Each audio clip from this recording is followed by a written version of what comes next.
శుక్లాంబరధరం విష్ణుం శశివర్ణం చతుర్భుజం ప్రసన్నవదనం ధ్యాయేత్ సర్వవిఘ్నోపశాంతయేత్. గురుర్బ్రహ్మా గురుర్విష్ణుః గురుర్దేవో మహేశ్వరః గురుః సాక్షాత్ పరబ్రహ్మ తస్మై శ్రీ గురవై నమః. వ్యాసాయ విష్ణురూపాయ వ్యాసరూపాయ విష్ణవే నమో వై బ్రహ్మనిధయే వాసిష్ఠాయ నమో నమః. కూజంతం రామ రామేతి మధురం మధురాక్షరం ఆరుహ్య కవితాశాఖాం వందే వాల్మీకికోకిలం. శ్రుతిస్మృతిపురాణానాం ఆలయం కరుణాలయం నమామి భగవత్పాదశంకరం లోకశంకరం. సదాశివసమారంభాం శంకరాచార్యమధ్యమాం అస్మదాచార్యపర్యంతాం వందే గురుపరంపరాం. వాగర్ధావివ సంపృక్తౌ వాగర్ధప్రతిపత్తయే జగతః పితరౌ వందే పార్వతీపరమేశ్వరౌ. సూక్తిం సమగ్రయతున స్వయమేవ లక్ష్మీః శ్రీరంగరాజమహిషీమధురైః కటాక్షైః. వైదగ్ధ్యవర్ణకునకుంభనగౌరవైర్యాం కండూలకర్ణకుహరాः కవయోధయంతి. హైమోర్ధ్వపుండ్రమజహన్మకుటం సునాసం మందస్మితం మకరకుండలచారుగండం బింబాధరం బహుళదీర్ఘకృపాకటాక్షం శ్రీవేంకటేశముఖమాత్మని సన్నిధత్తాం. మనోజవం మరుతతుల్యవేగం జితేంద్రియం బుద్ధిమతాం వరిష్టం వాతాత్మజం వనరయూథముఖ్యం శ్రీరామదూతం శిరసా నమామి. జయత్యతి బలో రామో లక్ష్మణశ్చ మహాబలః రాజారీతి సుగ్రీవో రాఘవేణాభిపాలితః. దాసోహం కోసలేంద్రస్య రామస్యాక్లిష్టకర్మణః హనుమాన్ శత్రుసైన్యానాం నిహంతా మారుతాత్మజః. నరావణసహస్రం మే యుద్ధే ప్రతిఫలం భవేత్ శిలాభిస్తు ప్రహరతః పాదపైశ్చ సహస్రశః. అర్దయిత్వా పురీం లంకాం అభివజ్య చ మైథిలీం సమృద్ధార్థో గమిష్యామి విశతాం సర్వరక్షసాం. ధర్మాత్మా సత్యసంధశ్చ రామో దశరథిర్యది పౌరుషే చ ప్రతిద్వంద్వస్య రైరం జహిరావిణిం. ఆపదామపహర్తారం దాతారం సర్వసంపదాం లోకాభిరామం శ్రీరామం భూయో భూయో నమామ్యహం. శరజ్యోత్సనా శుద్ధాం శశీతజటాజూటముకుటాం వరత్రాసత్రాణస్ఫటికఘటికా పుస్తకకరాం. సకృన్నత్వా నత్వా కథమివ సతాం సన్నిధతతే మధుక్షీరద్రాక్షా మధురిమధురీణాః ఫణితయః. హరి ఓం. అరణ్యకాండము 15వ సర్గము. పంచవటికి చేరిన పిమ్మట పర్ణశాల నిర్మాణమునకు శ్రీరాముడు తగిన సూచనలను ఇచ్చుట, అంతటా లక్ష్మణుడు పర్ణశాలను రమ్యముగా నిర్మించుట. తతః పంచవటీం గత్వా నానావ్యాల మృగాయుతాం ఉవాచ భ్రాతరం రామః సౌమిత్రిం దీప్తతేజసం. ఆ పంచవటి వివిధములగు సర్పములతో మృగములతో నిండి ఉండెను. అతడికి చేరిన పిమ్మట సీతారాముల సేవలలో నిరతుడయ్యున్న లక్ష్మణునితో శ్రీరాముడు ఇట్లు వచించెను. ఆగతాః స్మ యథోద్దిష్టం అముం దేశం మహర్షిణా అయం పంచవటీ దేశః సౌమ్య పుష్పితపాదపః. నాయనా లక్ష్మణ, మనము అగస్త్య మహర్షి సూచించిన పంచవటికి వచ్చితిమి. చక్కగా పుష్పించిన వృక్షములతో ఈ ప్రదేశం అంతయును కడురమ్యముగానున్నది. సర్వతశ్చార్యతాం దృష్టిః కాననే నిపుణోహ్యసి. ఆశ్రమః కతరస్మిన్ నో దేశే భవతి సమ్మతః. తమ్ముడా, అరణ్యములలో ఆశ్రమమునకు తగిన స్థలమును గుర్తించుటలో నీవు నిపుణుడవు కనుక ఈ ప్రాంతమునంతయును ఒక పర్యాయము పరికించి చూడుము. మనము నివసించుటకు అనువైన ఆశ్రమ స్థలమును గుర్తింపుము. రమతే యత్ర వైదేహి త్వమహం చైవ లక్ష్మణ తాదృశో దృశ్యతాం దేశః సన్నికృష్ట జలాశయః. లక్ష్మణ, మీ వదినయగు సీతాదేవియు నేనును నీవును చక్కగా మసులుటకు ఆ స్థలము అనువుగా ఉండవలెను. సమీపమున జలాశయములు, నీటి సౌకర్యము ఉండవలెను. వనరామణ్యకం యత్ర స్థలరామణ్యకం తథా సన్నికృష్టం చ యత్ర స్యాత్ సమిత్పుష్ప కుశోదకం. ఆ స్థలము సమతలము కలిగి ఉండవలెను. చుట్టూను ఫలపుష్పములతో శోభిల్లుచుండెడి చూత, మామిడి, పున్నాగాది వృక్షములు కలిగి అది మనోహరముగా విలసిల్లుచుండవలెను. అగ్ని కార్యాది నిత్య విధులకు లోటు రాకుండా సమిధలు, పువ్వులు, దర్భలు, జలములు చేరువలో లభించునట్లుండవలెను. ఏవ ముక్తస్తు రామేణ లక్ష్మణః సంయతాంజలిః సీతా సమక్షం కాకుత్సం ఇదం వచనమబ్రవీత్. శ్రీరాముడు ఇట్లు నుడివిన పిమ్మట లక్ష్మణుడు అంజలి ఘటించిన వాడై సీతాదేవి సమక్షముననున్న తన అన్నతో ఇట్లనెను. పరవానస్మి కాకుత్సా త్వయి వర్షశతం స్థితే స్వయం తు రుచిరే దేశే క్రియతామితి మాం వద. అన్నా, ఎల్లప్పుడూ నేను నీ సేవకుడను. నీకు నచ్చిన ప్రదేశమును గూర్చి నాకు సెలవిమ్ము, అచటనే ఆశ్రమమును నిర్మింతును. సుప్రీతస్తేన వాక్యేన లక్ష్మణస్య మహాత్మనః విమృశన్ రోచయామాస దేశం సర్వగుణాన్వితం. శ్రీరాముడు బుద్ధిమంతుడైన లక్ష్మణుని వచనములకు మిగుల సంతసించెను. కొంత తడవు పరికించి చూచిన పిమ్మట అతడు అన్ని విధములగు సౌకర్యములతో తనకు నచ్చిన ప్రదేశమును గుర్తించెను. సతం రుచిరమాక్రమ్య దేశమాశ్రమ కర్మణి హస్తౌ గృహీత్వా హస్తేన రామ సౌమిత్రిమబ్రవీత్. ఆశ్రమమును నిర్మించుటకు యోగ్యమైన ఒక చక్కని ప్రదేశమునకు చేరి శ్రీరాముడు ప్రేమతో లక్ష్మణుని చేతులను తన చేతులలోనికి తీసుకొనెను. పిదప అతనితో ఇట్లు వచించెను. అయం దేశః సమః శ్రీమాన్ పుష్పితైస్తరుభిర్వృతః ఇహాశ్రమ పదం సౌమ్య యథావత్ కర్తుమర్హసి. ఓ సౌమ్యుడా, ఈ ప్రదేశము సమతలము కలిగి రమణీయముగానున్నది. ఇచ్చటి వృక్షములన్నీయును పుష్పములతో కలకలలాడుచున్నవి. ఇచ్చట సముచితమైన రీతిలో ఆశ్రమమును నిర్మింపుము. ఇయమాదిత్య సంకాసై పద్మై సురభిగంధిభిః అదూరే దృశ్యతే రమ్య పద్మిని పద్మశోభిత.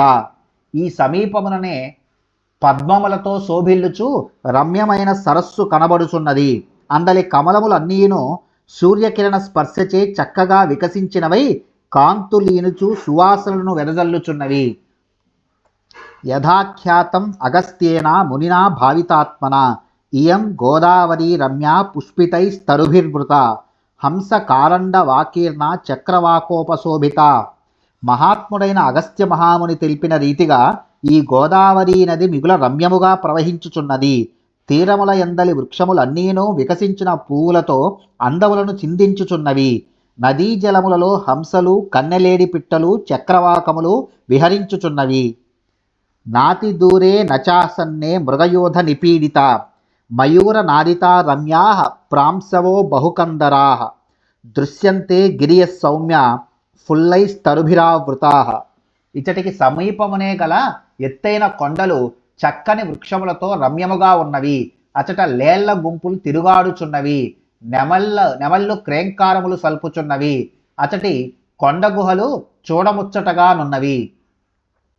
సౌవర్ణై రాజతైస్తామ్రై దేశే దేశే చ ధాతుభిః గవాక్షితా ఇవాభాంతి గజాః పరమభక్తిభిః. ఆ పర్వతములపై అచ్చటచ్చట బంగారు, వెండి, రాగి వన్నెలు గల గైరికాది ధాతువులు స్రవించుచున్నవి. అప్పుడా కొండలు పసుపు, తెలుపు, ఎరుపు రంగుల రేఖాచిత్రములతో గవాక్షాకారములలో అలంకరింపబడిన ఏనుగుల వలె భాసిల్లుచున్నవి. సాలైస్థాలైస్తమాలైశ్చ ఖర్జూరైః పనసామ్రకైః నీవారైస్తిమిసైశ్చైవ పున్నాగైశ్చోపశోభితాః చూతైరశోకైస్తిలకైః చంపకైః కేతకైరపి పుష్పగుల్మలతోపేతైః తైస్తైస్తరుభిరావృతాః. ఇచటి గిరులు మద్ది చెట్లు, తాటి చెట్లు, కానుగ, ఖర్జూర, పనస, మామిడి చెట్లు, జలకదంబములు, నేమి చెట్లు, పున్నాగ వృక్షములు, తీయమామిడి, అశోక, తిలక మున్నగు వృక్షములతో శోభిల్లుచున్నవి. సంపంగి, మొగలి మొదలగు పూల గుత్తులతోడను లతలచే పెనవైచుకొనబడిన వృక్షములతోడను ఆ గిరులు రాజిల్లుచున్నవి. చందనైః స్పందనైర్నీపైః పర్ణాసైః లికుచైరపి ధవాస్వకర్ణఖదిరైః సమీకింసుకపాటలైః. ఇదం పుణ్యమిదం మేధ్యం ఇదం బహుమృగద్విజం ఇహ వత్స్యామి సౌమిత్రే సార్ధమేతేన పక్షిణ. చందన వృక్షములు, ఒక విధమగు తిమిస చెట్లు, స్థలకదంబములు, పర్ణాసములు, సుగంధి, నిమ్మ చెట్లు, ఉమ్మెత్త, ఇనుమద్ది, చెండ్ర, జమ్మి, మోదుగు, కలిగొట్టు మొదలగు చెట్లతోడను అవి శోభితములై ఉన్నవి. ఓ సౌమిత్రి, ఈ ప్రదేశము పవిత్రమై పుణ్యప్రదమైనది. ఇది లేళ్ల సమూహములతోడను పక్షుల గుంపులతోడను విలసిల్లుచున్నది. కనుక ఈ జటాయు యొక్క సహకారముతో మనము ఇచటనే నివసించుదము. ఏవముక్తస్తు రామేణ లక్ష్మణః పరవీరః అచిరేణాశ్రమం భ్రాతుః చకారసు మహాబలః. శ్రీరాముడు ఈ విధముగా పలికిన పిమ్మట మిక్కిలి బలశాలియు శత్రు సంహార సమర్థుడును అయిన లక్ష్మణస్వామి అన్న కొరకై శీఘ్రముగా ఆశ్రమమును నిర్మించెను. పర్ణశాలాం సువిపులాం తత్ర సంఖాతమృత్తికాం సుస్తంభాం మస్కరైర్దీర్ఘై కృతవంశాం సుశోభనాం శమీశాఖాభిరాస్తీర్య దృఢపాశావపాసితాం కుశకాసరై పర్ణై సుపరిచ్ఛాదితాం తథా సమీకృతతలాం రమ్యాం చకార లఘువిక్రమః నివాసం రాఘవస్యార్థే ప్రేక్షణీయమనుత్తమం. శ్రీరాముడు కార్యనిర్వహణ దక్షుడైన లక్ష్మణుడు త్రవ్వి తీసిన మట్టితో గోడలు పెట్టెను. అందమైన దృఢమైన వెదురు స్తంభములను నిలపెట్టి వాటిపై పొడవైన వెదురు బొంగులను ఏర్పరచెను. ఆ బొంగులపై లేత లేత జమ్మి కొమ్మలను పరచెను. వాటిని దృఢమైన తాళ్లతో బిగించెను. పిమ్మట వాటిపై దర్భలను, రెల్లుగడ్డిని, కాకి వెదుళ్లను ఆకులను కప్పి సౌమిత్రి ఆ పర్ణశాలను బలముగా అందముగా తీర్చిదిద్దెను. పిమ్మట నేలను చదునుగా చేసి దానిని రమణీయముగా రూపొందించెను. ఈ విధముగా సీతారాముల కొరకై నిర్మింపబడిన ఆ కుటీరము నివాస యోగ్యమై నిరుపమానమై చూడముచ్చటగా నుండెను. స గత్వా లక్ష్మణః శ్రీమాన్ నదీం గోదావరీం తదా స్నాత్వా పద్మాని చాదాయ సఫలః పునరాగతః. పర్ణశాల నిర్మాణము పూర్తి చేసిన పిమ్మట బుద్ధిమంతుడైన లక్ష్మణుడు గోదావరి నదిలో స్నానము చేసి పద్మములు మొదలగు పువ్వులను పండ్లను సేకరించుకొని కుటీరమునకు తిరిగి వచ్చెను. తతః పుష్పబలిం కృత్వా శాంతిం చ స యథావిధి దర్శయామాస రామాయ తదాశ్రమ పదం కృతం. చక్కగా నిర్మింపబడిన ఆ ఆశ్రమమును అతడు సీతారాములకు చూపించెను. అనంతరము యథావిధిగా వాస్తు పూజలను అభ్యుదయ శాంతి కర్మలను నిర్వహింపబడెను. సతం దృష్ట్వా కృతం సౌమ్యం ఆశ్రమం సహసీతయా రాఘవః పర్ణశాలాయాం హర్షమాహారయత్ పరం. శ్రీరాముడు సీతాసహితుడై లక్ష్మణుడు నిర్మించిన ఆ ప్రశాంత కుటీరమును కలియజూచెను. ఆ పర్ణశాల పొందికకు సీతారాములు ఇద్దరును ఎంతయు సంతసించిరి.